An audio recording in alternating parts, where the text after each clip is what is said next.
survivors, and welcome to Large Med Pak, a Dead Space podcast by Resident Evil fans for Resident Evil fans. This is First Aid Spray bonus episode 4, and in this edition we'll be journeying into the quiet outer reaches of the universe and on board the USG Ishimura in our look back at the first Dead Space game. My name is Cyniac, you can just call me Cy, and joining me on the panel this week, Make Us Whole Again, it's Fire Buttons Steve Valance. Hello. Make Us Whole Again, it's Cerealbox64 Jordan Sugru. Hello. Make us whole again! It's Moist Owlet, aka James. Make us whole again! There's an echo in here. The subject of this bonus episode, like all others, was voted on by our Patreon backers. Support the show now to not only keep us afloat, but to also create new content, select what that content is, and hear it before everybody else. Tiers begin at just $1 a month. Check out patreon.com/FA-SprayPod for the full breakdown. So, Dead Space. This is one that we've wanted to do for a while, definitely. It won its poll, what I refer to as the Dead poll. Dead Rising got a 0% on its second appearance, that's a shame. And Dead Space got 67% to House of the Dead's 33%, so it's close-ish. But Dead Space, very much happily the winner. Dead Space was released in 2008 by EA Redwood Studios. It was created by Glenn Schofield, who was looking to create the most frightening horror game possible, inspired by the likes of Silent Hill and the recently released Resident Evil 4. Well, recently-ish released Resident Evil 4. In fact, the game was often described by him as Resident Evil in space to his team. Dead Space was a massive success and went on to spawn 2 sequels, but today we're focusing on just the first game, which is set in 2508 on board the mining station USG Ishimura, with players taking on the role of engineer Isaac Clarke as he and his team brave the crashed vessel and discover why exactly it went dark, discovering the existence of monstrous creatures called necromorphs, stories of crew members gone insane, and an alien artifact at the heart of it all. So our first question with this, as with every game we talk about, is what is your earliest experience with Dead Space? Where were you when it was released or when you played it the first time? Let's start with Jordan. Well, I don't actually know when it first sort of dropped, when I first started to be made aware of it. But, I mean, at that point in time, EA was having a really great little sort of mini renaissance. You know, you had titles like Mirror's Edge and Dead Space suddenly showing up that were sort of these new creative original IPs, where at a point in time EA had sort of been known for a lot of its licenses and a heavy dependence on that. And while obviously it's fluctuated with their sort of their history and their brand over the years, this point in particular was a really a strong era for like a period of a couple of years, along with, you know, the introduction of Mass Effect and that. I would say that my first proper experience with Dead Space was the Dismemberment demo that came out. This whole notion of sort of a specialized demo, specifically introducing you to the way the combat works, not necessarily showing you a large chunk of the game, but more getting you used to how the actual combat works. It was just a great introduction. Obviously, immediately got Resident Evil 4 vibes, but in all the right ways. So yeah, that was my first impression, and I was on board very early on. Nice. I got this in or around launch. Cool. Steve, where were you when Dead Space launched? Did you also get it early on? This almost missed me by. I was spending some time looking after a friend, hanging out with them, and they picked it up. I think they must have pre-ordered it, and we spent the day playing, I want to say the first 5 or 6 chapters that day.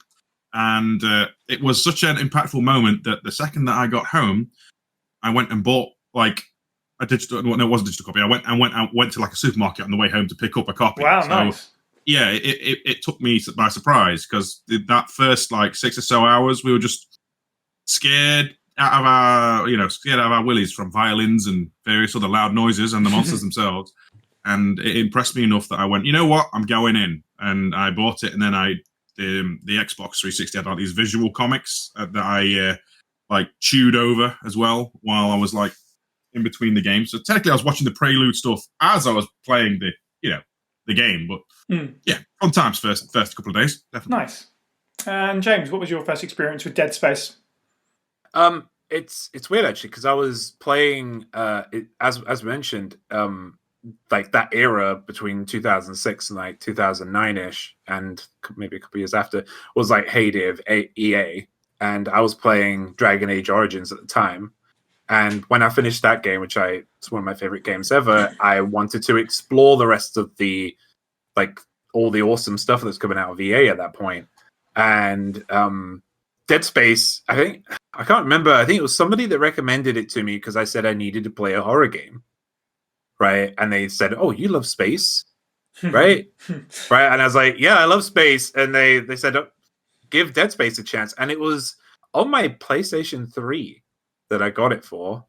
Yeah, I got it on my PlayStation 3 because I think during that time as well, I was playing a lot of Final Fantasy 2, and so I didn't get it on release. I got it around 2009, 2010, I think, right around that time period, and I enjoyed it back then. But then recently playing it again, I mean, literally this week I went through the entire game.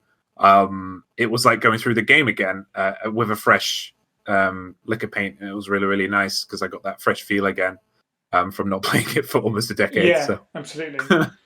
Well, I actually played it the most recently then in terms of the first time, because I played it for the first time about a year and a half ago. After many people requested that I tackle it on my own YouTube channel, I did it for a Halloween episode, played the first game, finally. So, yeah, fairly recent. So, a year and a half later, and I've gone back to it. So, I didn't quite have that gulf of mystery that you would have had from not playing it for a decade. But all the same, I enjoyed it both times, absolutely all the way through. And we'll definitely break down why that is and stuff like that. So, starting, I suppose, with the gameplay makes the most sense to start with.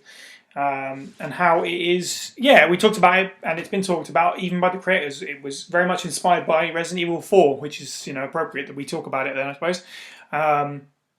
It very much feels like Resident Evil 4, but it does have lots of its own stuff going on. And Jordan, you mentioned the dismemberment demo, which is probably the best place to start. I didn't know such a thing existed, but I'm glad that it does. Yeah. It was. I think that immediately kind of brings people in. The dismemberment demo, like it's gory even in the title, so that's a great way to kind of draw people into a horror game. But I mean, 2008. That's obviously quite a few years after Resident Evil 4, right? But still, up until that point, I wouldn't say that there had been, many other contenders to kind of come close to that design. Or to be able to do it successfully. And I think the best aspect of Dead Space is the fact that it was able to take those elements, but ultimately make it very unique to itself.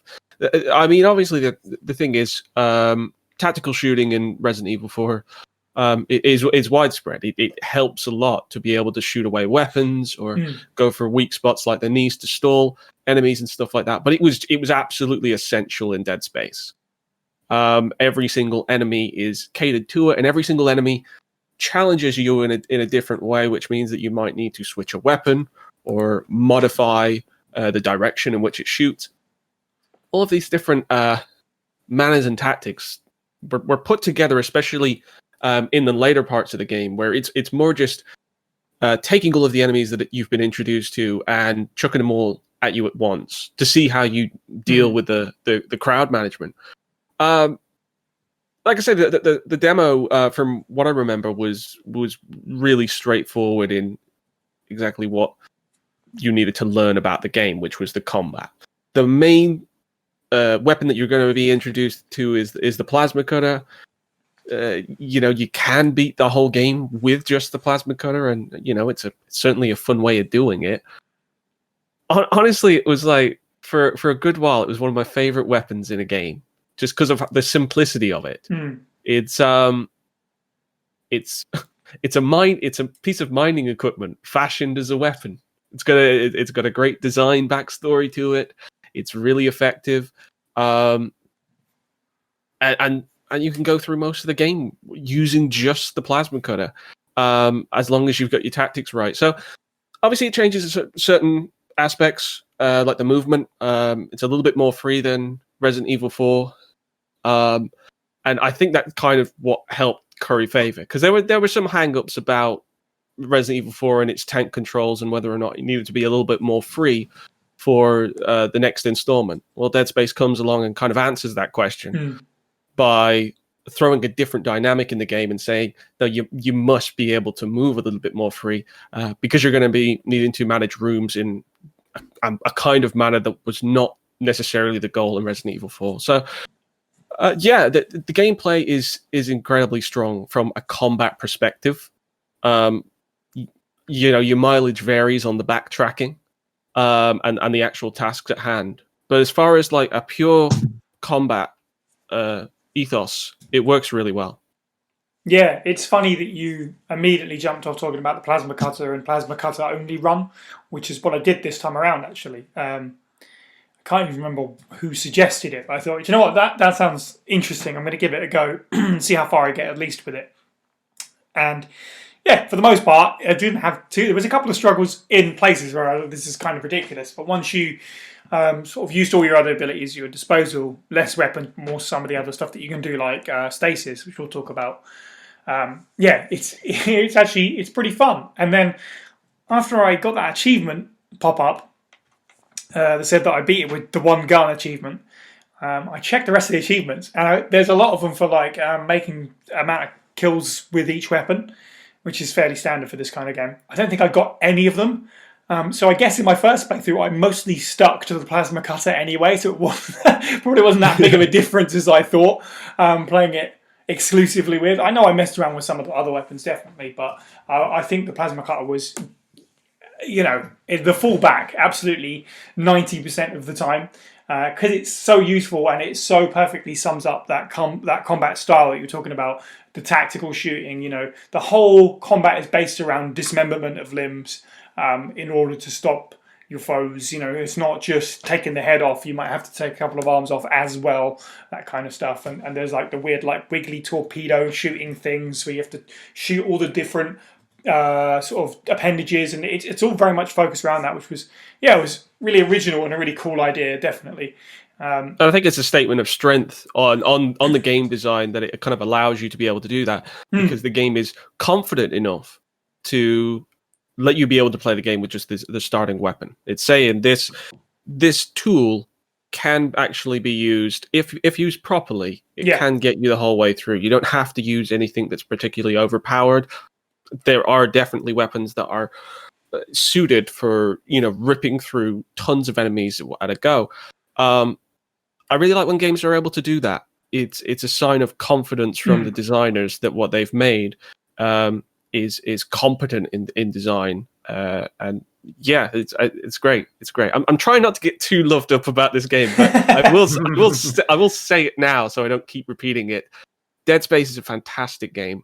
I absolutely love it. I kind of considered it almost an unofficial entry in the Resident Evil series because of how well it plays to those design tenets. And a large part of that is down to the combat and how well it was implemented. It's also worth saying, to be fair, there was a couple of times when we was like, right, so we're going to look at some other video games outside of Resident Evil. Just stuff that's appropriate, stuff that's jumping off points. Let's start with some things like Silent Hill and that. And Jordan was like, Dead Space, can we do Dead Space? What are we doing Dead Space? Dead Space, Dead Space. Does Dead Space on the poll? I'm going to tip the poll in favour of Dead Space, which you didn't have to do at all. The fans just went, no. Full disclosure, I let democracy handle this. Okay? And democracy said cutting the limbs off of alien in space. So, James, how do you feel about the combat of Dead Space? Absolutely love the combat in this game. I love how in a way, but it's also an annoyance, but it's Visceral know their way around their own game, but how clunky it is. You really feel like you're playing a space trucker engineer who hasn't really gone into a combat situation before. I don't know the history as much as I know other stuff, but like I got that Isaac is just not that experienced in this kind of stuff. He has his plasma cutter, he has his suit on, and he's doing his best. And you could really feel that while you were playing, because several times when I was playing it, I was like, "Oh, come on, Isaac, come on!" And then I look at him, I'm like, "Oh, you poor man." He's just clunking along. He's like, "Oh, I'm just trying to find my girlfriend." He does a lot of like shouting and screaming anytime he sort of like stomps or throws a punch. Like a terrified, like ah. And he very clearly has a suit that's intended for use outside. He's very weighty as well. On planet, and yet he's having to kind of trundle through sort of hallways and stuff like that. You can feel that whenever he has to use the stomp move with his boot, and it's a heavy stomp. You can tell those boots are made for going in sort of 0G or low G environments. Yeah, it's like his melee attack as well. It's like a typical melee attack. Like, I mean, if we're harkening back to RE4, I mean, melee attacks in that game, they were crazy, and very fast and very they were very experienced. But in this game, he goes around the entire screen to get a fist in, and it's like he's putting his entire weight and the weight of the suit, and you really felt that weight, and that's really good game design.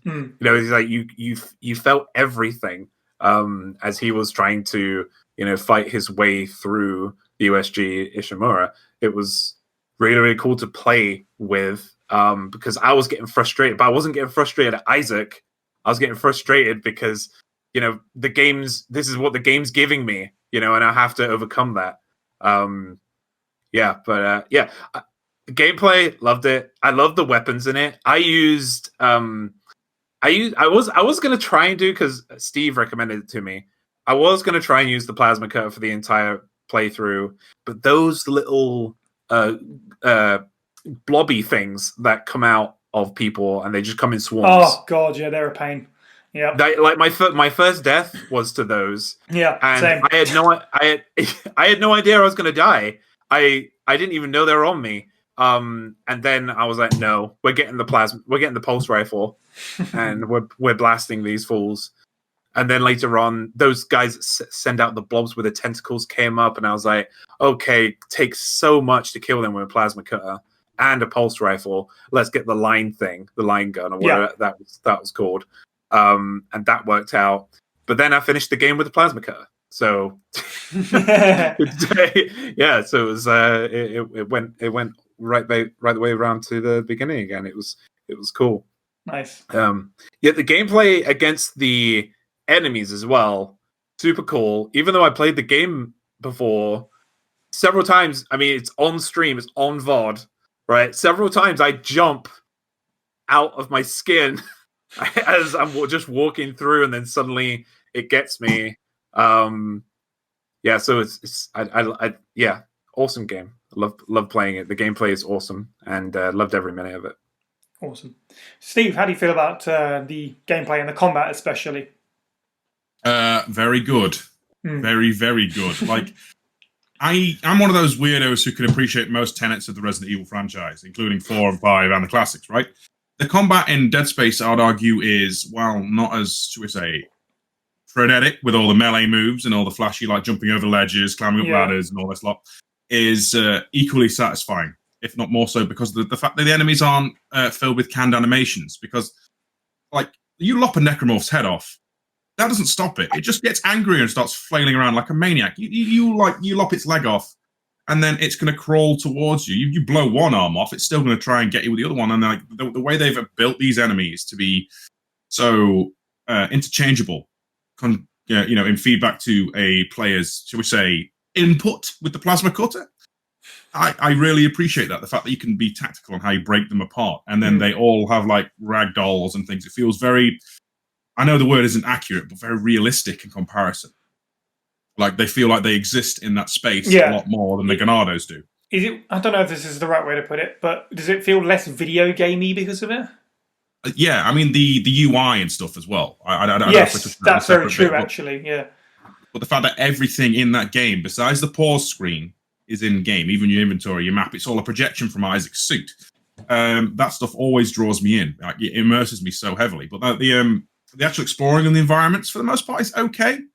The combat itself is, like, to say you can move and shoot, I still don't. Like, unless I'm like being pressed, I'm just backing up a bit while firing a pulse rifle wildly. I generally just stand in place Resi style anyway, which is weird. But the actual enemies themselves, the way that they respond to your attacks, and the way that they tend to announce themselves rather a bit more terrifyingly than Oya Star, it's with a violin scream, helps the horror factor, I think. Like, and then enemy variety as well is surprisingly strong in Dead Space, I feel. Like, you've got your regular slashers, you've got your, I don't know what scorpion ones are called, the ones with like the big tail. Yes, yeah. And then you've got like your swarmers, those little finger things, and you've got seekers. There's loads. The point is there's lots of targets that EA have obviously thought about. Well, Visceral Studios is that we call them. Like, Redwood Shores. Yeah. I had a nickname for each one of them. Yeah, that's the thing though. I mean, I've got the old strategy guide somewhere, and they've all got very simple names like Slasher and whatnot. I think the big ones like the Leviathan, that's got a very special name. Everything else is kind of like, Slasher, Swarmer, Seeker. But they all have Hunter. The regenerating nightmare creature. But I think the thing I'm most impressed with is like everyone's touched on, the weaponry. You can beat the entire game with the blooming plasma cutter, but like there are some surprisingly deadly improvised tools in this. You've got a kinetic feedback gun that's probably designed to push things, and then you've got a mineral laser, and then you've got like what is the line gun is designed to be shaving bits off of rock, isn't it, and stuff like that. And it's actually like a rail shotgun in a way.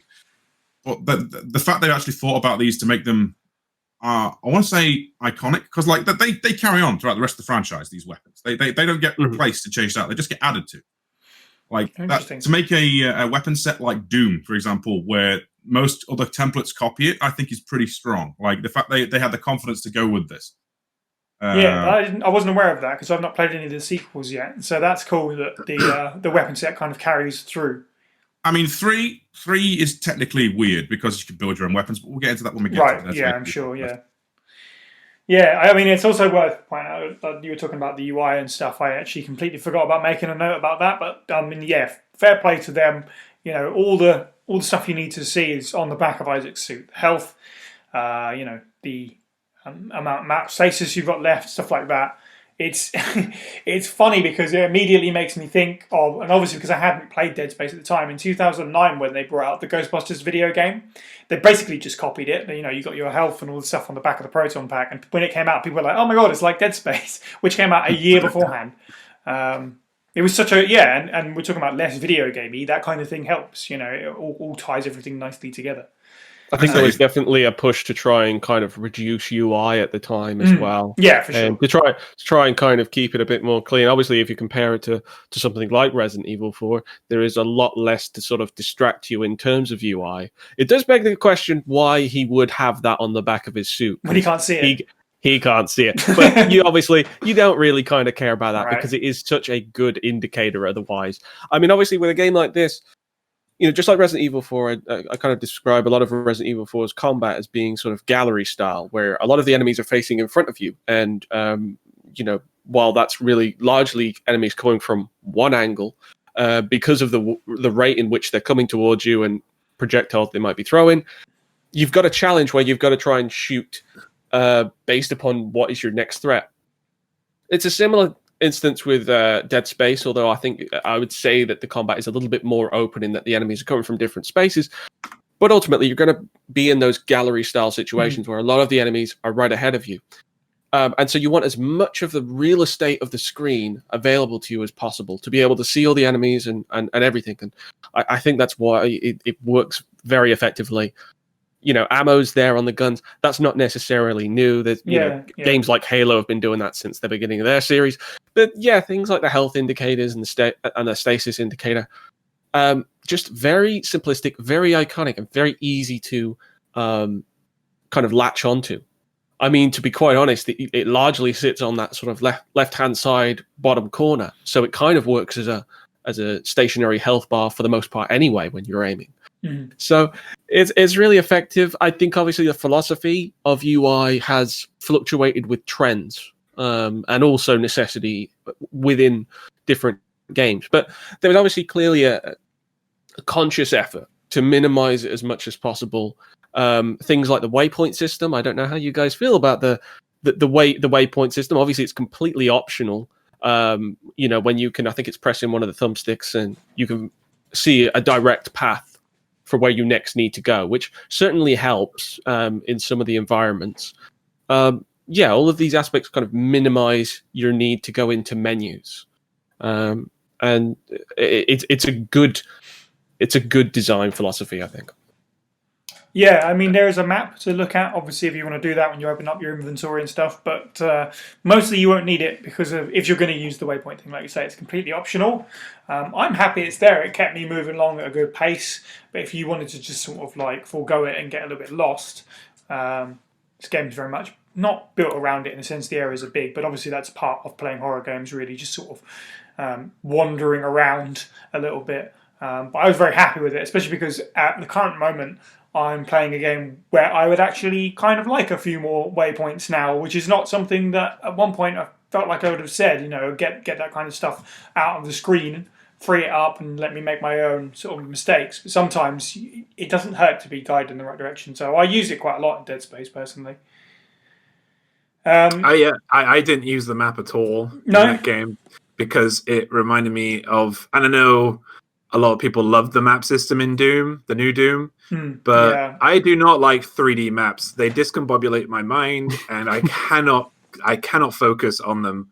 So I am so happy they had that waypoint system. Yes, I am heavily inclined to agree. I do really like the design of the map, but I did rarely use it. I just kind of looked at it as kind of, I don't know, it just kind of looked Metroid-y to me and how cool it looked. But besides that, no, I didn't need to use it that much. No, the only time you use it is when you step in an elevator and you can't see which way the the line that you're using is meant to go. So you're like, okay, let's see if I'm going up or down. I'm going to say, I think it's great now, because younger Steve would like, I don't need a waypoint system. Bleh. Who needs this? Modern day Steve, who has lots and lots of busy things to do and adult things to do, is like, oh, right, I press the right stick and it tells me where Idiot Man has to go. Exactly, right. Cool. And as for the map, I like the first time I see it, and I still now, it's like Metroid Prime. I miss Metroid Prime. Yeah. Sorry. Yeah, this game does have some Metroid in it, definitely. It's got way less in terms of getting lost. I wouldn't say that Metroid Prime is guilty of being needlessly big or anything remotely like that. In fact, maybe that's something it does have in common with this, is that there's no wasted moment, really. There's no wasted area. I feel like Dead Space, even though this time when I played it through, obviously it's the second time in less than 2 years, I got through it in something like 7 hours.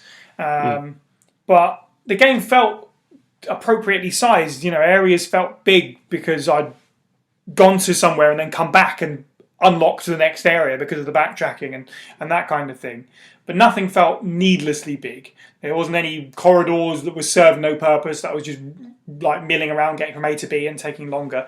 Every room served a purpose, which is, I just thought the level design generally, to sum up, is superb.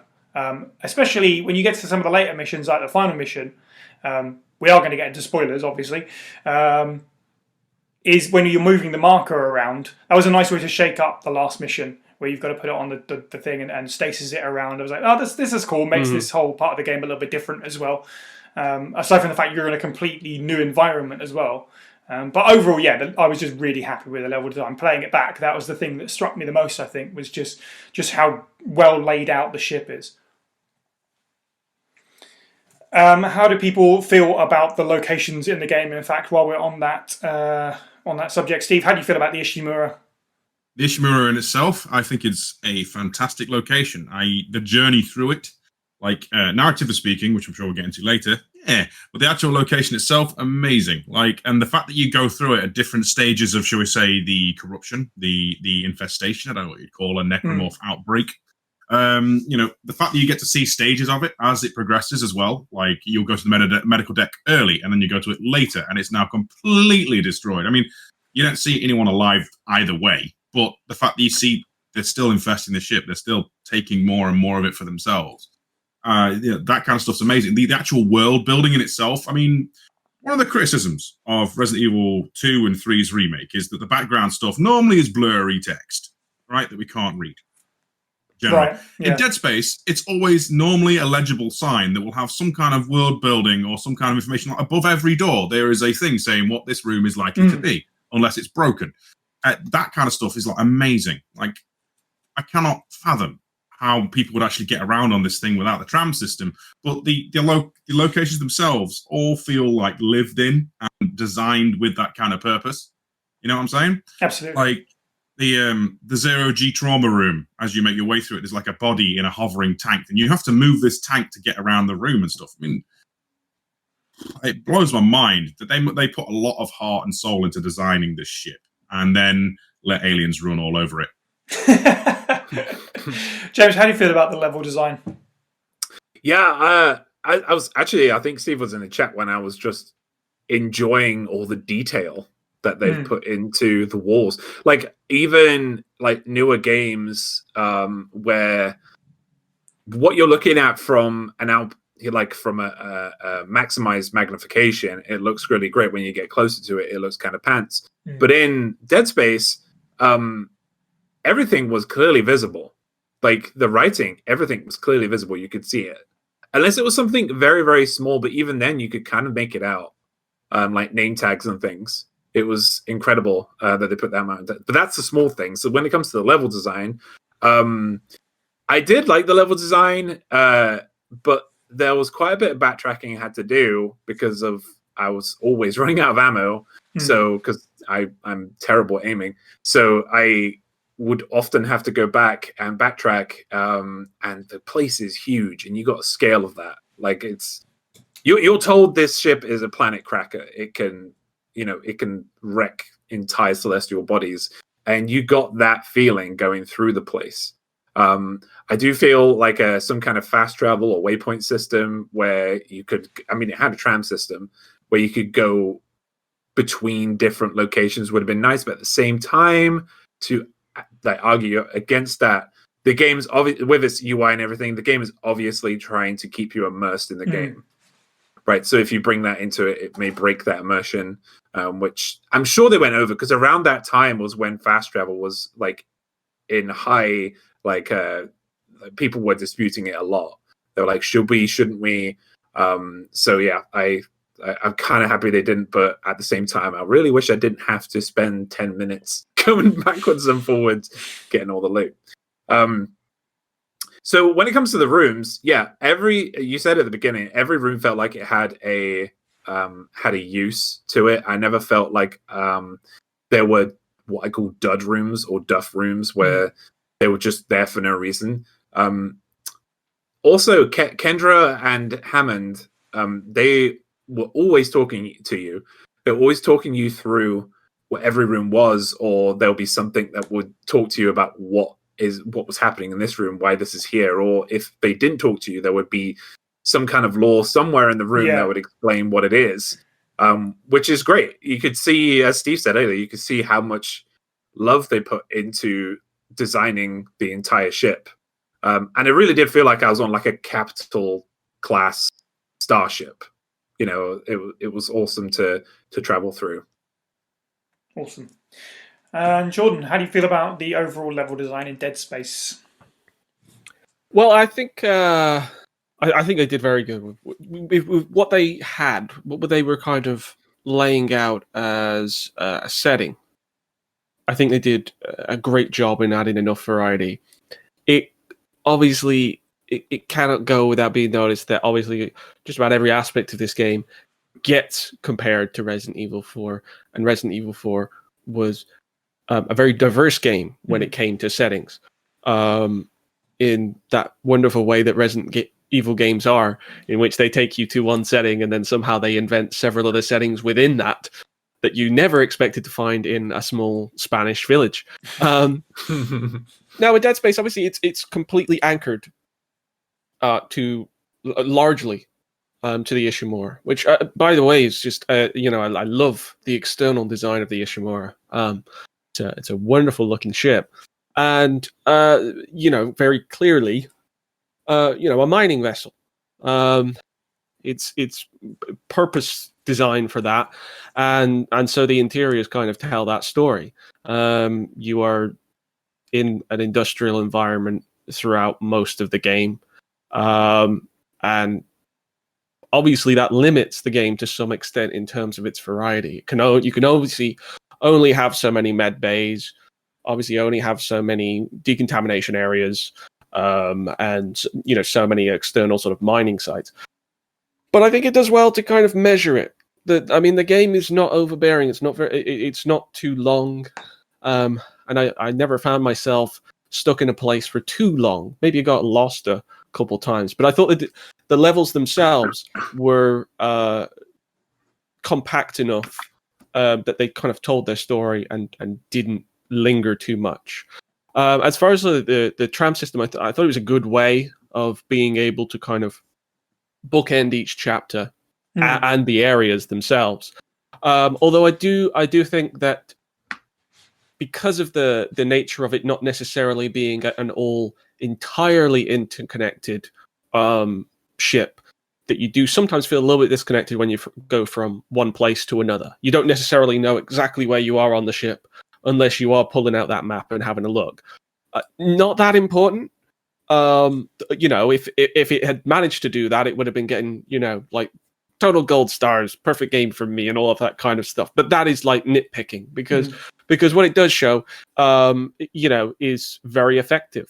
This is an industrial place that is obviously, as we've seen in so many kind of sci-fi horror films, has completely fallen into despair.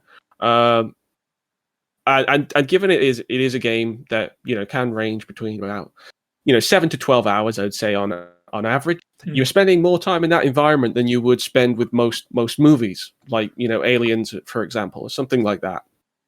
And so, considering it is working with the same kind of environment, same kind of limitations, but with more time, it very rarely felt samey. It still had enough going in terms of variety that I was quite surprised that it managed to, because it could well have just been 400 hallways that look exactly the same, and it was not that. There's been a lot of very good curated decoration to each room to be able to kind of tell a story. I'm sure we'll get into it. The lore in this game is probably stronger than the story itself, and sells you on a lot more about what's been going on the Ishimura and the surrounding areas. And a large part of that is owed to the level design and the successes made there. And now, reading the text log orders from Dead Space, Alina Webster from Blossom Possum Cosplay, who you can find on Instagram and Facebook. Eyes only. Priority, black. From Chief of Staff, Earth Defense. Attention, Commander Cadigan, F. Operation White Light. Theatre, Aegis System, Planet Pending. Objective, Deep Cleanse. CEC vessel USG Ishimura in breach of government order. They are believed to have recovered Marker 3A. Special Ops has confirmed the system, but has been unable to provide the planet's location. Special Ops advises caution.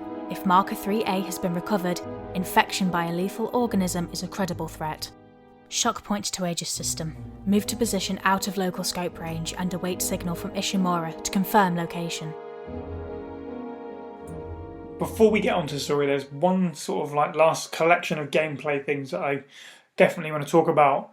And you talked about how, it's an industrial ship and stuff, and it's good that it mixes it up. It would be very easy to fall into a lot of redundant and obvious reused stuff if you've got like an industrial setting. I think it's quite a hard thing to work with potentially, with not making it sort of drab and repetitive. So I did a really good job, which also kind of says the same for the gameplay, in the sense that, and I made note of this, in the first 45 minutes, not only has Dead Space shown you what it does with its combat with complete conviction, like you said earlier, total confidence in its own basic core of its gameplay, it then throws at you vacuum, zero G, stasis, kinetic modules. That, like, in the first 45 minutes, you get a great idea of the basics of the game, and then it gives you all this stuff to play with as well on top of it.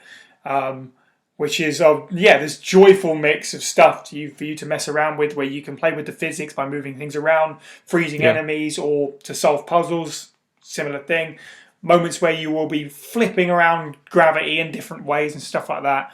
And yet sacrifices none of the sort of like horror atmosphere with it. It's so bizarre that the gameplay is so joyfully fun and the atmosphere is so horribly butt-clenching. It's bizarre. But yeah, it's got all these little extra pieces we should probably talk about. So, Steve. And I actually forgot. Sorry, go ahead. Jump in on that point. I actually forgot that the zero-G section kind of came in so early. But as you say, there's a confidence there to be able to show it without it necessarily kind of being sort of trodden out. I mean, to make a comparison to a game that I believe Visceral then worked on straight after this. I could be wrong about that, but it was a game I was very hyped for and unfortunately quite disappointed by, was Dante's Inferno, which is a God of War clone. That game has plenty of things to show off in the first, let's say, third. But unfortunately, it kind of falls flat on its ideas, and a lot of those get kind of repeated in a way.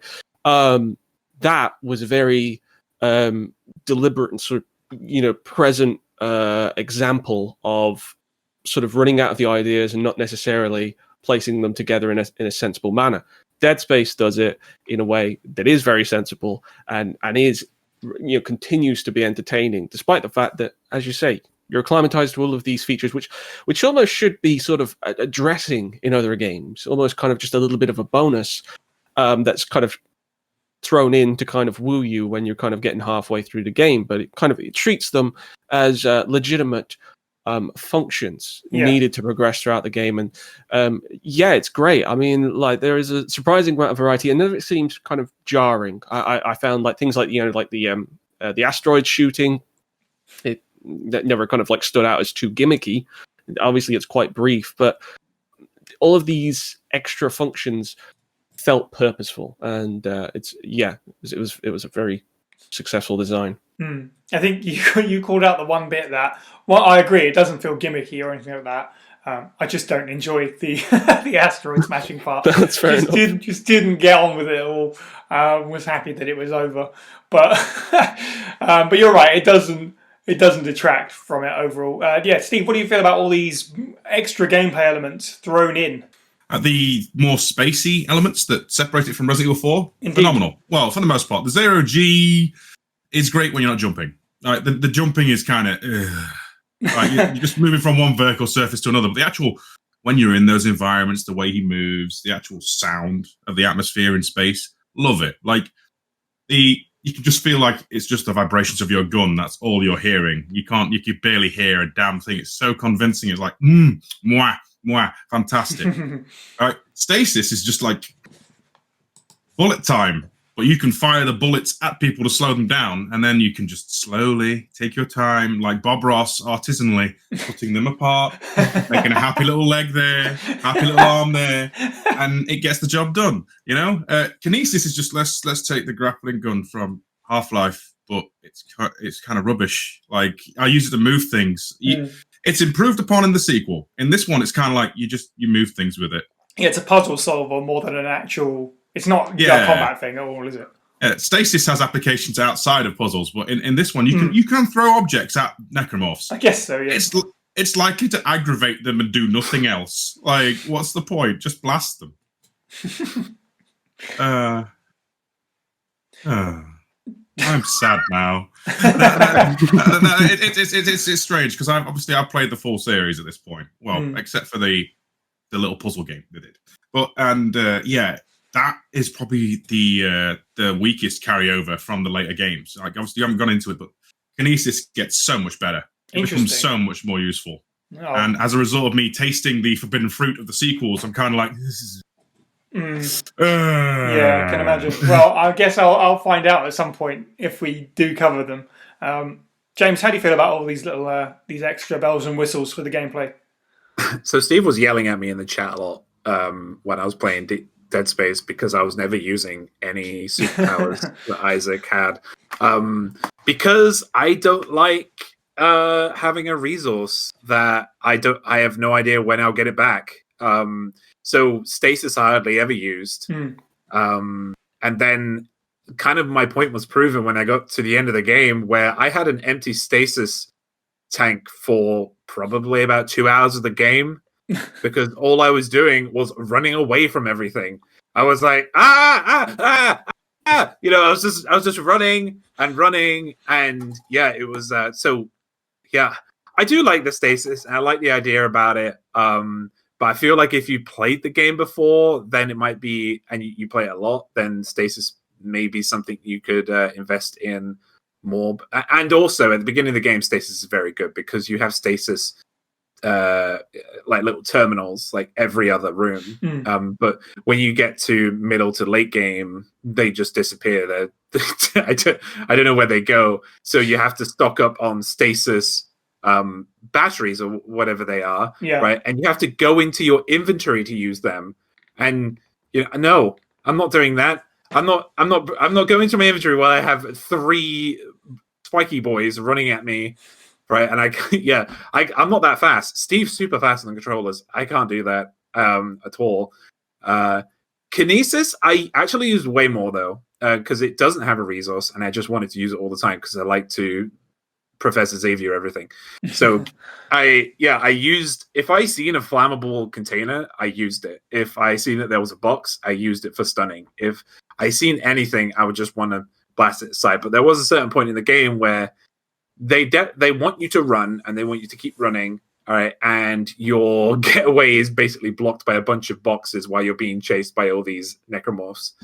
And yeah, I panicked, and I kept on just throwing the boxes in my way, tripping myself up. Poor Isaac. I just but the kinesis, even I know Steve's got a problem with it, but kinesis is actually my favorite part because I like to throw things about, and I just wish there was a little bit. I know it's an old game now, so we'll never get anything like that, but I wish there was a little bit more resources for stasis towards the end.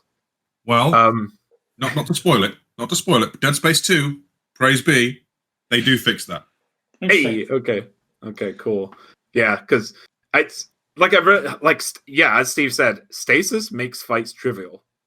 Like it's just you cast it. So I get that being a rare commodity. Yeah.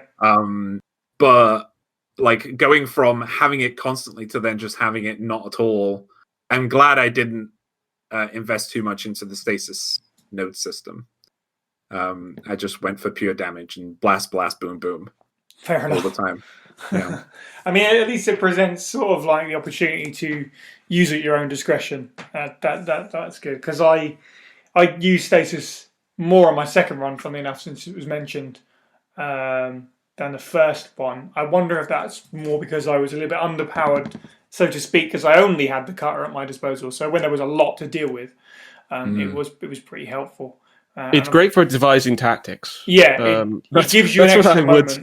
Yeah, that's what I would say, because if if you're dealing with, especially if you're in one of the large room combat situations, and you know the ones, as soon as you enter that room, right, this is going to shut off and I'm going to be surrounded. In those instances, you want to use your stasis so that you can actually sort of line up quite a few enemies and then sort of devastate them all in one go effectively. Or if you're just looking at a particular enemy that you're just saying, I don't have time for you right now, I need to kind of put you on pause while I get to another vantage point. I do think it works really well in that way. But now I'm excited for trying it out in Dead Space 2 because I'm not familiar with Dead Space 2. And honestly, if the stasis is just okay in the first game and it does improve, I'm excited about that, because I like the stasis anyway. It was not something I always used, but when I did use it, it found its purpose quite well. Nice. Well, let's move to story for a little while. This one's going to be an interesting one. It's immediately a bit of a mishmash of sci-fi horror tropes. It does have its own universe and its own ideas and stuff thrown in. We talked about it being, I think, Jordan, you said it might be the case that the lore is better than the story, which is definitely an interesting way to put it, and it's hard to disagree with that, I think. I don't have too many problems with the story. A lot of it I was like, well, it's what you'd expect a little bit. the little flood, especially. I was like, man, this is kind of just like the flood from Halo to me, but that's just my personal experience. But how do we all feel about the story? I'll touch back on it afterwards. But Steve, how did you feel about the story and the plot of Dead Space? I think I'm in Jordan's camp. The lore, the world itself, is more compelling than the actual plot. But then again, considering this is Space RE4, and in RE4 you had to go save the president's daughter, I can forgive it. Like, even if Kendra is wearing the "I am obviously the traitor" hat for the entire game, like, oh, I can't get hold of Hammond for some reason. Oh, I don't trust Hammond. Hammond at no point shows any signs of being anything but on the level, and even I'm pretty sure he thinks Nicole's dead, but still, like, yeah, we'll see if we can find her, pal.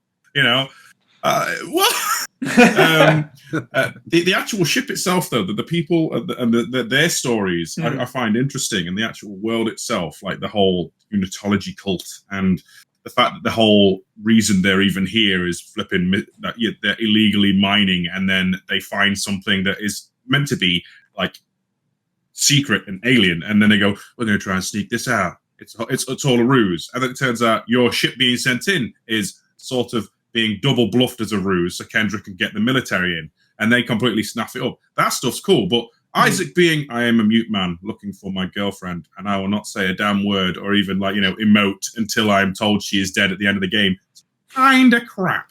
Yeah, it does take away a bit from that moment at the end, isn't it? And to be fair, like, who didn't see that coming? You know, they drop it all throughout the game that, you know, people are going crazy and seeing hallucinations. Even Kendra is saying that she's seeing her brother and stuff.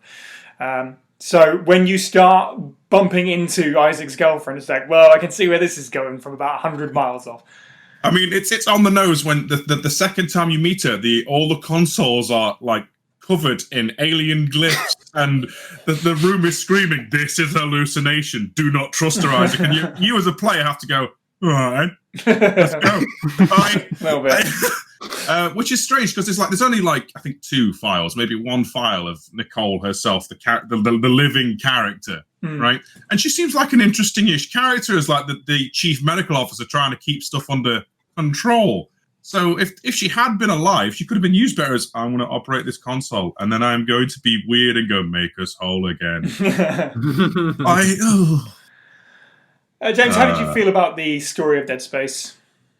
Okay, I've got some things to say about the unitology side of it and the whole. Right, so there is. I'm gonna for the first time in a while, I'm going to reference Alien here, the comics. So there is an organization called the Church of Immaculate Incubation that is in the early 90s comics of Alien. And it's pretty much bang on what happens in Dead Space. As I was playing it, I was like, oh, I'm just playing the comic, and this is really cool, like, of Alien. It's like there's this leader called Savage who, like, he's like seen as the true messiah. He sees these things as perfection, just like Mercer seen the necromorphs as kind of the new thing, you know, and it's the new be all end all, like godly kind of entity. And it was really interesting. And then, like, I got to thinking, I was like, okay, which means if they took that inspiration, I mean, it's not a new trope, but if they took inspiration, then there also needs to be a big, we know it by the end, but there needs to be a big corporation. And the Alien Corporation was Bionational Corporation, who bought Weyland-Yutani, or bought out Weyland-Yutani, right? So I want to know about this other organization. I don't know if it happens in the, I don't know if I even played Dead Space 2. I think I did, and I played a little bit of Dead Space 3, so it's gonna be fresh when I play it. Right, yeah. But yeah, if there, I want to know more about this corporation, if there is. But yeah, that side of it, I really liked. It was cool to see the little videos pop up and give you, because in my mind, I was just swapping the necromorphs in those little videos with xenomorphs, and I was like, "This is so cool!" Yeah, so. Yeah, because like the Church of Immaculate Incubation, they would literally drug people with queen jelly, and they would basically they had this alien queen. Bionational had this alien queen, and she would put the eggs out, and while these people are drugged, kind of like in Aliens Resurrection, in that little room where there's a semicircle room with eggs, and they're all asleep. It's kind of very similar, and then they get impregnated, and then so it's kind of very similar to this game, where you see it as you go through the levels. You see the amount of experimentation that's happening and people being just put under. And then you see it live as well. You see people just being impregnated and kind of, I'm not sure what those bat things do that crawl on the ground, but they just kind of put those things into their heads and turn them into what I called goopy spiky boys. That part of it was super cool to me. But I agree with Steve. Isaac, just show some emotion, something. You're chasing your girlfriend. I want to hear you. I want to hear that emotion from you. I know you're mentally unsound. I know you're chasing. You hear it from Hammond. You hear how important it is, because you're hearing how. This is another kind of emotion breaking thing. You hear how important it is to Isaac through Hammond. You don't hear how important it is to Isaac, and I think that's a little bit immersion breaking. I think by about quarter through the game, I would hear things about Nicole, and I'd just say, she doesn't exist. I'm like his little conscience. I was going, she doesn't exist, man. She's not there. Don't worry about it. Let's just try and get off this ship, and don't worry about it, man. It's fine. We'll get through this. And then he's still just, grunting through and hitting stuff and growling more. Right? And I just wanted some emotion from him. And even at the end, there's that kind of cheap jump scare that I was fully expecting. When it happened, still you see him. He sees his girlfriend, a video of his girlfriend, wife, or future fiance, and he sees a video and he just turns her off. And there is no expression on his face. I'm like, you just gone through this entire game trying to chase Nicole. You learn that she's dead. Okay, that's awful. She killed herself. Spoilers. But it didn't feel right. There was no connection. Like, Isaac didn't feel connected to the main story of the game. He felt a little bit shoehorned in. There's definitely a line there where it's like all the interesting stuff on the ship happens, and then also there's Isaac's story on the other side. That's how I felt about it. He gets a Samus Aran moment at the end where he takes the helmet off, like you say, and you can see his face. And his face, like his expression, is just the emoji with the straight line mouth. That is It really is. It really, really is. That's basically what it is. But conclusion is, I love the harken backs to if it was the Church of Immaculate Incubation, and that whole thing. I love that connection. I love Mercer. He was crazy. I loved all the crazy people. They were super good crazy people. Whoever voice acted those, bravo, because I really got the sense that they were completely bonkers and had been infected in some way or manipulated. And but I wanted but Isaac, no. I think the cast is generally well executed, and it makes sense that they have all these different reactions to the situation, like the religious zealots that you're saying, scientists trying to repent for it that you get to meet and try and make up for his mistake, government corruption and control. It's got all those nice elements, and the cast, I did want to do a special shout out. Are really stellar in this. Naveed Negahban, I think that's how you pronounce his name, was in Homeland. Later went on to be in Homeland as a key role. He's in the most recent version of Aladdin as well. He played Mercer. The guy that played Hammond is Peter Menser. He was in Avatar, and he's the messenger guy in 300 that gets kicked off into the hole at the beginning. And the one that got me instantly, since playing Dead Space the first time, and then subsequently becoming a Trekkie in the meantime and going back, Benjamin Mathias, played by J.G. Hertzler, as soon as he started speaking, I was like, oh my god, it's Martok, the Klingon from Dead Space 9. Someone mentioned it. He's in a lot of stuff, as it turns out, but as soon as he started talking, I was like, oh, it's Martok. That made me happy. Jordan, why don't you wrap us up on the story segment here? How did you feel about Dead Space's plot? Well, first of all, to kind of sort of almost start from the end, I just want to kind of make a little bit of a little bit of a defense for the ending, at least from sort of my memory and kind of the impression it left with me, because while my memory might not be as accurate, I do still remember how I feel about it.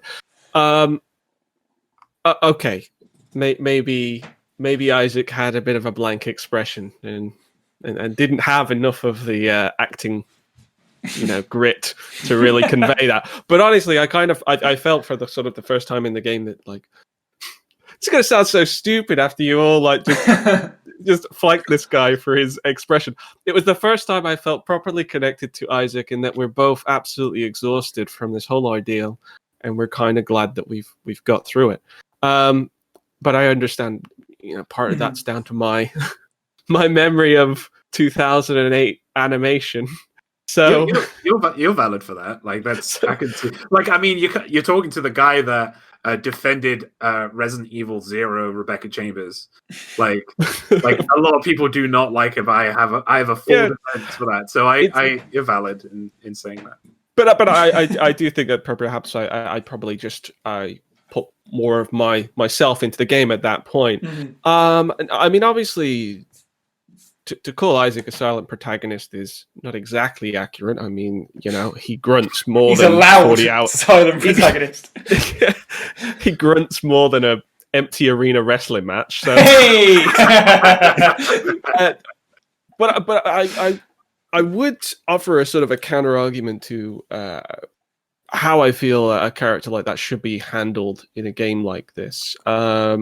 I'll get back to that in just a moment, because I'll touch on the story, but I will touch on the story very briefly, because in all years since playing Dead Space for the first time, the game has very well stuck with me. The story has not, but the lore has. Like, I still remember a lot of aspects of the lore, and exactly how the Ishimura sort of fell apart. Now, I did watch Dead Space Downfall when it came out. I'm so sorry. The tie-in anime. I liked it. It was really, it was perfectly. It was perfectly fun. It like I say, it was more serviceable than the story itself, because it kind of built up a lot. And I enjoyed it. I feel so judged right now. But anyway, no. No. If you like it, that's fine. Yeah, that's fine. So anyway, I would say that the lore does so much to deliver the story that you could almost play the game, without any of the sort of periphery characters, even without Isaac's, love interest. You didn't necessarily kind of need that to progress the game to some manner. You only really needed to know that you were answering a distress call, and you are a frankly under-equipped engineer being thrown into the horror of a lifetime. So, I mean, I look at games like Half-Life 2 as being so incredibly successful with the silent protagonist in a manner that really kind of connects you with the character. And I think the main reason how Isaac, who I would classify as a silent protagonist, is not as successful as Gordon Freeman, is largely to do with the environment around him, the people around him, and where he's instructed to go. In Half-Life 2, they keep it very straightforward. It's about helping the people around you, and you are immediately from a position of kind of breaking out against the authority. So it keeps it very simple in that manner. Dead Space is a lot of gophers. It's a lot of kind of, you need to go to this place, you need to go do this and do whatever, and you do end up feeling like a tool, but not in a very kind of emphatic way. It's just more kind of, well, this game is really just kind of pushing me to go to the next stage, but it's not necessarily kind of giving me a lot of weight for going there. It's kind of like a wonder that it's still such a thrilling game as it is, because otherwise I didn't really find that the characters were that particularly interesting in what they were kind of conveying for the rest of the game in terms of what you needed to do. And thankfully the environment does help a lot in that respect. I mean, the whole aspect of do we know if it's Isaac's girlfriend or wife or fiance? I believe it's girlfriend / fiance. Okay. Thank you. So the thing is, obviously, from the very beginning and in the trailers as well, it was sort of kind of set up. You need to go find her. It's not just that you are answering a distress call on a ship, because apparently that's not a big enough interest point. It has to be that somebody on that ship to go save. And so, okay, fair enough. But my problem with that usually is that this is a character that is personal to the protagonist, but not to the player. And so there's actually not really any kind of push for us to, kind of risk ourselves to kind of go find this person if we don't have that kind of emotional weight to them.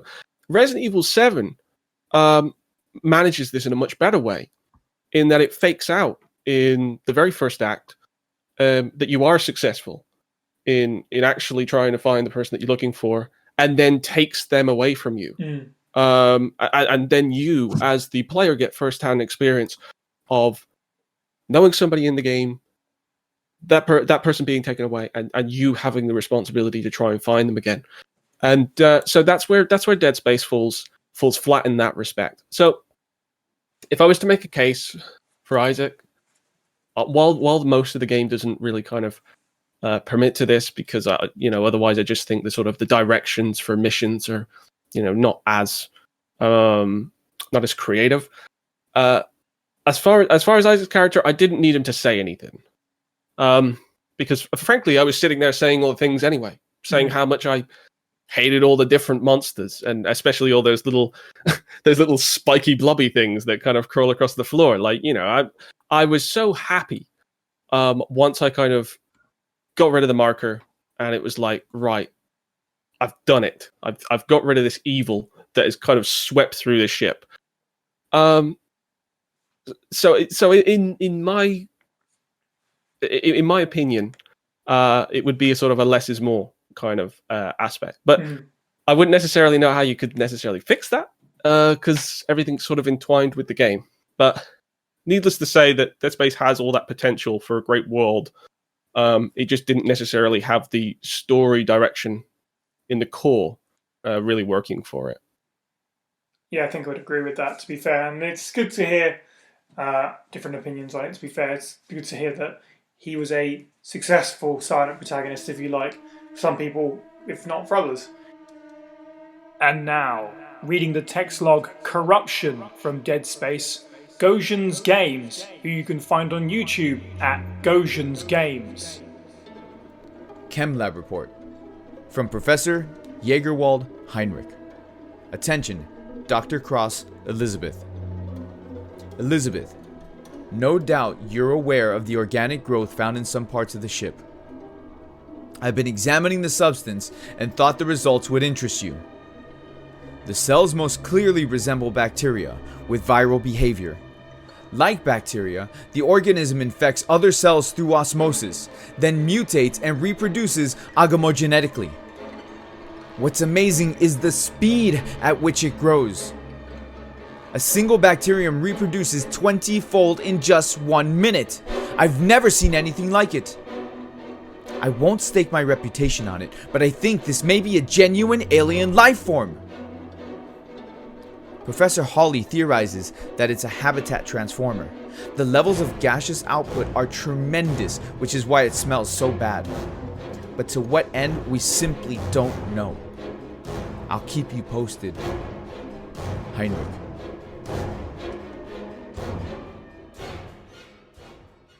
Audio is a big thing for this game. Mostly because I say that because it won lots of awards for it. I mean, the game won plenty of awards, general action game of the year and stuff like that. But it won a lot of awards for music composition and sound design and that kind of thing. And the game is 2008, so it's over a decade old. It still holds up. Sound design is one of the strongest parts of the game, I think. So let's talk about aesthetic in general. James, what did you think of the way the game looks and sounds? Right, yeah. So when I first started streaming this game and playing it, immediately people would mention how great, and even myself mention how great the game looks for a 2008 game Definitely. as well. Also, I didn't do anything. I had the bog standard Dead Space. I didn't do anything to it, and we were running at like 120 FPS, and it looked beautiful. It looked really, really good. Yeah, so not much more I could say really about the aesthetics, because the game, it just speaks for itself when you play it. Like it's so pretty, and the dismemberments and everything, they look gross, and they're meant to. And even I think the first time I seen the bat thing, it was behind that windowed room, kind of attack that man and then turn into the goopy spiky boy. It really grossed me out. I was like, oh, that's disgusting. And that was from a 2008 game, and it still gets me now in 2020.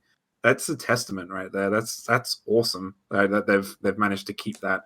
And I can't actually wait to see how good Dead Space 2 and to a certain extent Dead Space 3 is, even though I know it's kind of a black sheep, but how good they look. Yeah. How long between the releases were they? Was it a couple of years? I think it was like 2 years for Dead Space 2, right?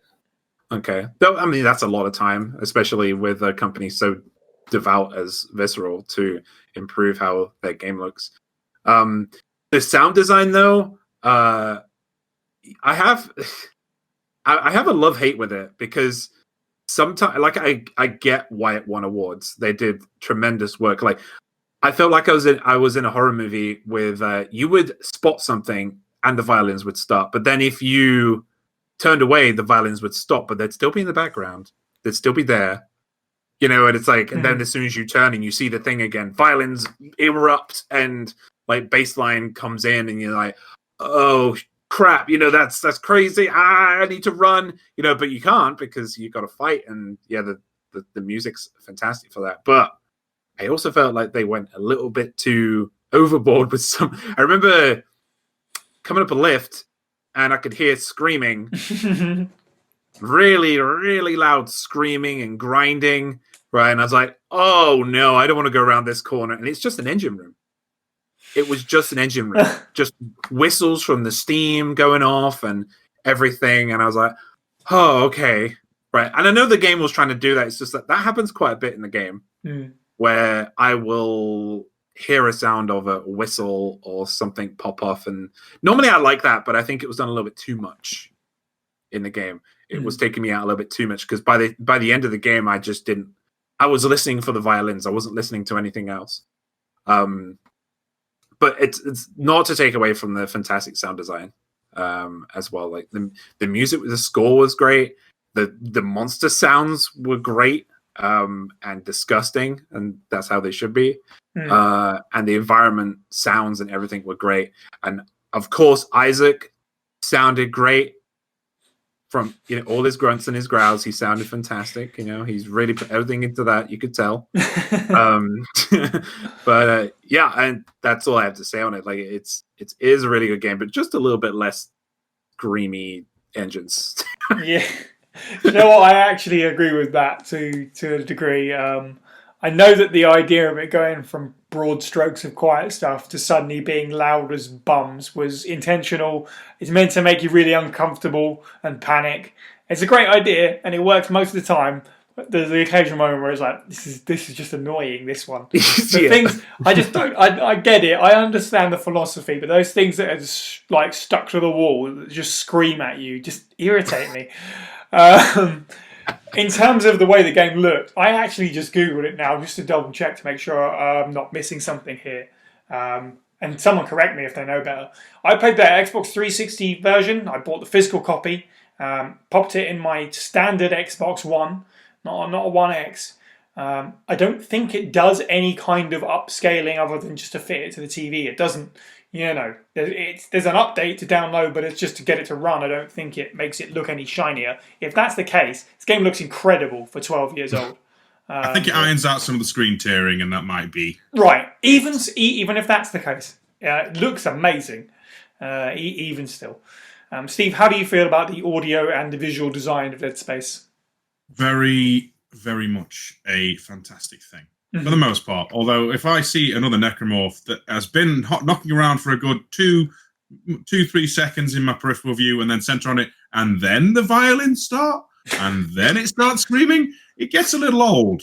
Like, I love the fact that every single one of them seems to have their own unique sound effects. And it's some different variation of you have pulled a human inside out, which is how they look.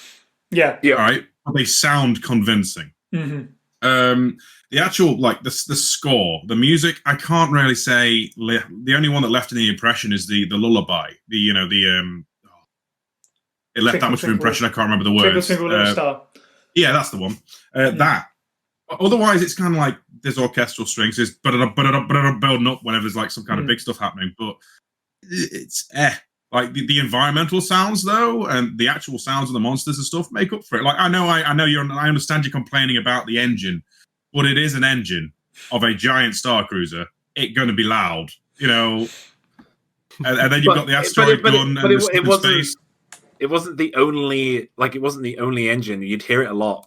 I know. But the point is that, like, they've took time and thought about these rooms, much like we talked about the actual like layout and design of these rooms. They tried to like, what's that term? Is it diegetics? The stuff they obviously thought about how these rooms are meant to sound in the environment you're in, including when you're wearing the suit. Like, for example, when you're out in space and you're in the asteroid gun and all those kind of like bits like that. Zero G, I don't know how they figured out how these guns are meant to sound when you're in a zero oxygen environment, but they clearly thought about it and designed that too. The stomping of your boots, the actual screeching of like half of the monsters as you hit them. Like, did you know you could? I know we haven't really touched on the melee, but when you like riposte them or try and swing back at them as they swing at you, and it impacts off. It sounds like it does sound like metal clashing bone really loudly. That kind of level of like detail is scary. They earned those awards for this. Yeah, for sure. Visually speaking, the lighting, as much as the layout of the items and stuff and the way the rooms are built, the lighting is so atmospheric. It like they really went to town on the actual design. This is like AAA new survival horror IP at its finest when it came out. And I still think, like, I think we've already said this, it's like that definitely still holds up today. Yeah, 100%. I agree with what you're saying about the score, actually. The music hasn't really any impact on me, even through 2 playthroughs, but the sound design definitely has. What's probably the most memorable sound for me is the sort of like, I don't know if it's like some sort of like crunchy, sort of weird static noise. It's in the title screen and stuff, and that sound to me is just very Dead Space. Yeah, but you guys both mentioned sort of the enemy designs in terms of the way they look and the way they sound. And I talked about this, I don't know if it was on Twitter or on Discord or on both or what, but I was talking about sort of lamenting how body horror isn't really a thing in mainstream media anymore. We never really had it too much, but I'm surprised it hasn't come back. This game does body horror so well. Like, the enemy designs are awful, and you can see that, at one point they were something else, and the faces are all twisted with terror. It's very striking. I also like that all the enemies look like part of something bigger. They all fit together, but they all feel like they're part of something else, which obviously they are, the hive mind of the necromorphs and all that stuff. The visual design is very consistently good, and the audio design, like exploring the ship and hearing like the whispers and stuff, that's a big part for the atmosphere. Jordan, how do you feel about the aesthetics? Well, I'd like to continue your point about the body horror, because it is obviously, it's a large part of this is the unique nature of the necromorphs. I'm a big fan of John Carpenter's The Thing, which obviously this is very well inspired by. Yeah. Resident Evil 4 had it as well, but Resident Evil 4 is going for a lot of other different things, whereas this is really focusing in on just how demented and perverted you can kind of turn these human corpses into nightmarish creatures. There's just enough humanity to them left in their features for you to be very terrified, especially because obviously so often in the game just regular corpses are being turned as you see them. Yeah. So you get to have that horror. You also end up getting that disposition to plasma cut and stomp just about any corpse that you see to try and prevent any further enemies being developed later on. It's an interesting point of time, 2008, because for a lot of games of this generation around this period of time, the graphics engines were certainly capable of very pretty games, but a lot of the art design could mar that. And there's plenty of games which we kind of look at now as being very sort of brown in tone, very sort of bland, kind of caught too much up in the sort of the earthy tones, too grounded in reality and grit that it ends up kind of just looking a bit ugly. And Dead Space stands out against all of these as one of those games that kind of comes out of this period looking a whole lot better, because it has no right to look as vibrant and diverse as it is, because it is a game that takes place on a mucky old mining ship that is filled with enemies that are all flesh tone and guts. So you could probably describe this game on paper in about 4 colors, and yet the game does not feel like that. There's a lot of tricks to the design of the levels to really bring out a lot more color, so everything kind of stands out. You stand out as the character, despite the fact that you are largely sort of like copper tone in your armor. It's a very well designed aesthetic. I mean, as far as the sound goes, I think probably the sounds that kind of stick with me the most are, frankly, Isaac's grunts. Now that might just be down to me getting swarmed a lot more than you guys, and having to use melee attacks. I at this point in time, I was not using any particularly sophisticated sound system or headphones, so I feel like part of the successes of the sound design were probably a bit lost on me. Because if you're hearing this through a standard television, it's probably all going to sound like compacted noise that obviously has no spatial effect to it, and loses a bit of its nuance. So I can't really talk about that too much, but I would say that it was effective for the most part. I understand that when you get to your 6th hour of violin strings, it gets a bit sort of gnawing because you just know to expect it. But there's lots of gross sounds. I'm sure the Foley team had a lot of fun actually kind of putting this game together in that respect, because they were just given all of these different awful designs and said, okay, make the squelchiest, grossest sounds you can think of. And I'm particularly sensitive to those kind of sounds. So this game was still pretty gross, even just through a regular stereo speaker on a TV. One other aspect of design I would like to talk about, though, is the design of Isaac Clarke himself. He has one of my favorite character designs, in gaming. I think it's a wonderful kind of understated design, because it's not meant to be anything special. He actually kind of stands out to me in the same way that the some of the early sort of Demon Souls artwork, showing like the sort of the fallen knight, kind of stood out to me. It's kind of iconic despite not being remarkable. Isaac is not designed as an overpowered hero.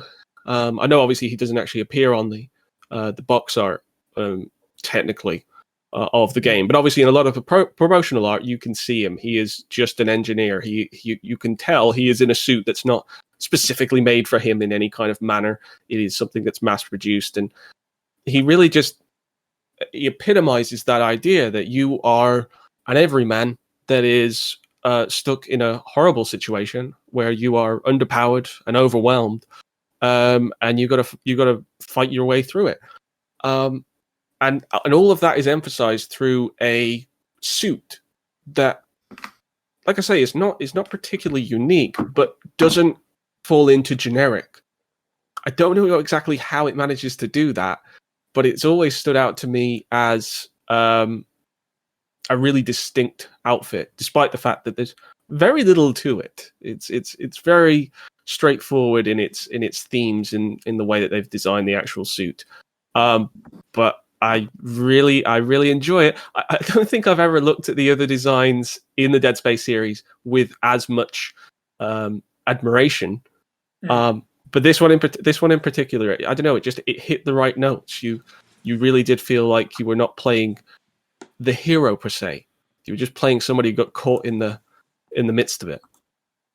I think it's really interesting what you say about sort of like color choices as well, and how he's a part of that same tone. He's not designed to stand out, in some sort of like heroic blue, power armor, which is a fair point. Actually, I didn't really think about that too much before. I don't know where I stand in terms of the character design. It might be because it's understated that I don't think of it in the same way, but perhaps I should. I can see where you're coming from, definitely. Can I just chime in on this? Yeah, go for it. I feel like we haven't talked about Isaac's suit enough. It is like a mundane boiler suit with like metal plates and rib cages, like looking like things on the outside with a health gauge, and a very basic welder helmet with like a glow from outside. It sounds so basic, and yet it's against, like, shall we say, the shenanigans of like the Mark IV armor of the Spartans, or the stuff that like the Mass Effect people wear. It's so unique in its like it's almost like following the lo-fi beats of Alien while still being high tech, isn't it? Because it's just a boiler suit with bits sewn on. Like it's not space armor. It's not soldier armor. It's very much like Jordan was saying, in tone with the actual ship itself, and how you can tell it's at some point has been state of the art, but at the same time is now outdated by the time that you're in it. Like it's peculiar. Maybe this is me piggybacking from the sequels and stuff, but the sequels go down a road that basically, which like it might as well be Mass Effect armor or something like that. It loses that charm, which this first game obviously maintains, and it's definitely still his most iconic bodysuit. I'm glad they keep this. Actually, it's the only like hallmark of the older games, like true aesthetic that will stay. But that suit, despite being so strangely generic, I think is like a hallmark for the era, really, of like early 2000s gaming. Nice. Is that a big quote? Sorry, no, I wasn't trying to be all epic. No, I think that's an interesting perspective, definitely, and I do like how when you buy a suit upgrade from the shop and get it equipped, it's basically just sticking more bits of metal to the jumpsuit. It's like, I mean, technically, it's just getting more armor coverage. That's what you're going for, but it is kind of funny because it puts a cap on what exactly it is and what it can do and what it's for. So it all ties up nicely. It maintains the in-universe stuff of like having the hood being all like part of the suit, and everything is just all being built up. It's added on. Exactly. Speaking of tying things up nicely, let's go around the room and give our final thoughts on the original Dead Space. Jordan, let's start with you, because I'm fairly sure we will have a pretty good opinion of what your outlook is. It's an essential game from the period, from the genre, and if you love Resident Evil, or The Thing, or Alien, you've got something invested in this to check it out. It's a very enjoyable game. Has aged gracefully. So yeah, honestly, give it the time. Give it some attention and some love, because it's fantastic. It's really hard for me to find any fault with that. I completely agree with you. James, how do you feel about the original Dead Space? Adored it. It's unique in its own right. It's, you see his suit, you see that cover. It's Dead Space, and it holds up and has held up now that we've seen over a decade later. This is a decade, right, Sani? Yeah, it's over a decade now. 12 years ago, yeah. Yeah. Don't yeah. go there. Love the game, and I'm a fan of horror anyway, and especially body horror. And you saw all of the best things of body horror in this one game. Sound, the gore itself, the crazy monsters, the uniqueness and space trucker like aspect of everything. It was great, and the claustrophobic nature of the walls and the vents. They could come out anywhere. We actually didn't talk about that much, but yeah, the vent system was pretty cool. Like in any other game, other than Alien Isolation, in any other game, you see a guy, he's over the other side of the room, and you're like, okay, yeah, we'll deal with him later. Nope, if he's seen you, he's getting an event and he's coming to chase your butt. Yeah, it's like that's for that time that was unique. Yeah, in itself. And yeah, just a bunch of unique stuff, and that's what I love about it. And yeah, I will always recommend it to friends who like horror or just want something a little bit new.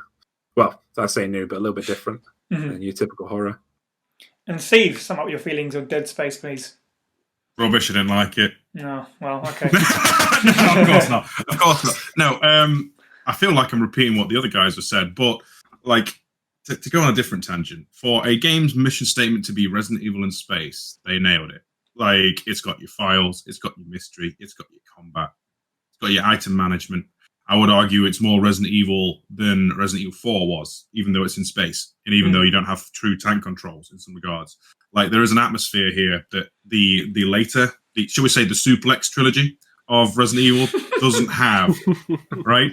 I'm going to coin, by the way, credits to John Muncher on Twitter for calling 4, 5, and 6 the Suplex trilogy. That will stay with me forever. No, Dead Space, if you haven't played it, you need to. There is no ifs or buts. You need to play it, and then you need to let me know so I can turn around and say, good on you, it's awesome. Now play the sequel. It's even better. Right, but no, Dead Space 1 is a landmark title that's still, like, this recent playthrough, I want to play it again. Like, it's that good. You know, that kind of horror game. This is a little lengthy, 12 hours, 8 hours? Like, to want to immediately pick it up again is a rare thing for me. Like, I only have that for, like, your Resident Evil games or your Doom games or something that's normally, like, easily digestible. So, yeah, for Resident Evil in space, they nailed it.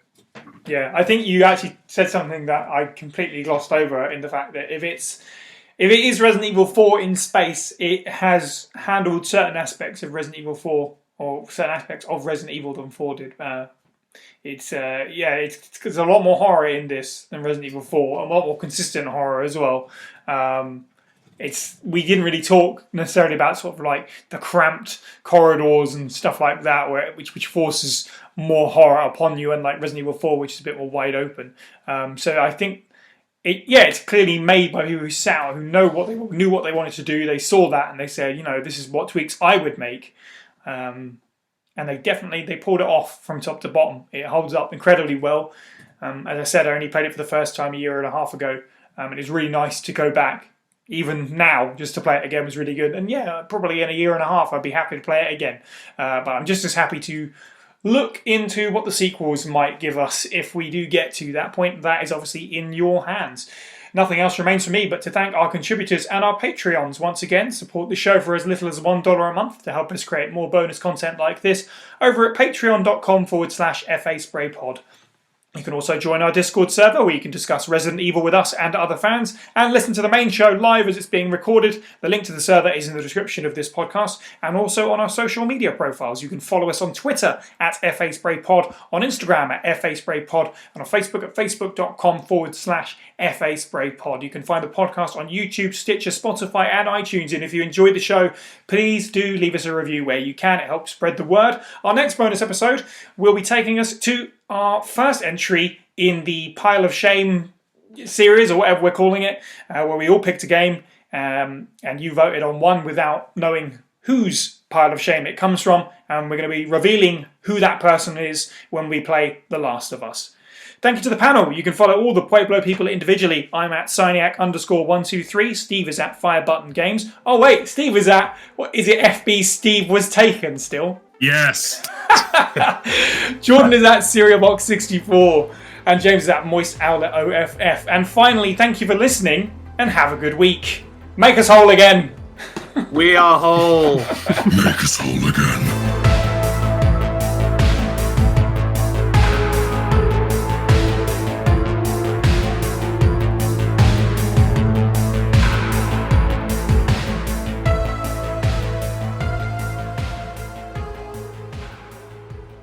But you know what? Like all these comparisons to Resident Evil 4, but I did think like during the stream, like during the recording.